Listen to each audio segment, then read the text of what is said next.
Halo guys, kalian pernah tahu nggak atau kalian pernah dengar apa itu babuk? Adalah business analyst body of knowledge. Dan tahu nggak sih, para analisis bisnis itu pakai babuk itu kayak chef pakai buku resep biar masakannya itu nggak gagal. Nah, kalau secara bahasa korporatnya itu, babuk itu adalah semacam kayak buku panduan nih untuk para pakar-pakar analisis bisnis yang isinya kumpulan pengetahuan, teknik, metode, dan praktis terbaik yang umumnya diakui oleh dunia analisis bisnis. Tujuannya apa? Tujuannya tuh biar para analisis bisnis itu bekerja lebih profesional dan efektif. Dan kenapa kalian harus tahu babuk itu penting? Nah, ada dua alasan. Yang pertama itu sebagai standarisasi profesi. Biasanya babuk ini tuh digunakan untuk para praktisi untuk membahas dan mendefinisikan tentang keterampilan yang diperlukan untuk melakukan analisis bisnis. Dan yang kedua adalah untuk dasar sertifikasi. Biasanya itu sertifikasinya dikeluarkan oleh IIBA atau kita bisa panggil International Institute of Business Analysis, yang biasanya sertifikasinya itu namanya CBAP atau Certified Business Analysis Professional.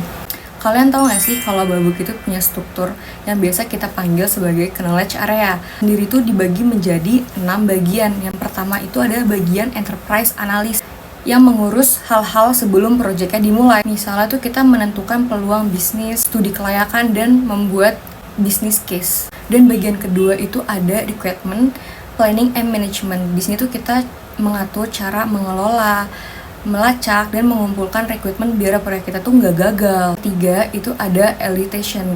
Ini tuh teknik-teknik yang kita gunakan untuk mengumpulkan rekrutmen dari stakeholder, biasanya itu dari wawancara, observasi, atau workshop. Dan yang keempat ada analysis and documentation.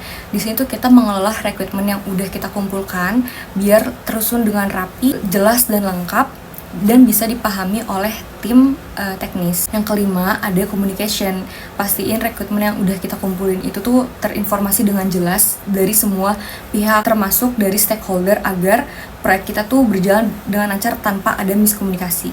Yang terakhir ada solution assessment and validation. Di sini tuh kita ngecek apakah solusi kita tuh udah bener-bener yang kita butuhkan sesuai kita implementasikan. Babuk juga menggunakan teknik dan alat yang digunakan. Di sini aku ngebahas ada 3. Yang pertama itu ada diagram alur untuk menggambarkan proses bisnis. Yang kedua ada analisis SWOT untuk mengevaluasi kinerja, kekuatan, kelemahan, ancaman, dan peluang bisnis. Dan yang terakhir ada prototyping, digunakan untuk membuat model awal dari solusi yang diusulkan. Nah, itu dia isi materi yang bisa aku rangkum secara ringkas tentang babuk. Dengan memahami babuk, kita tuh bisa lebih siap dan terarah untuk menjalankan tugas sebagai analisis bisnis. Semoga penjelasan yang sudah aku paparkan kalian bisa suka. Buat kalian yang suka materi aku, bisa like dan komen. Terima kasih teman-teman.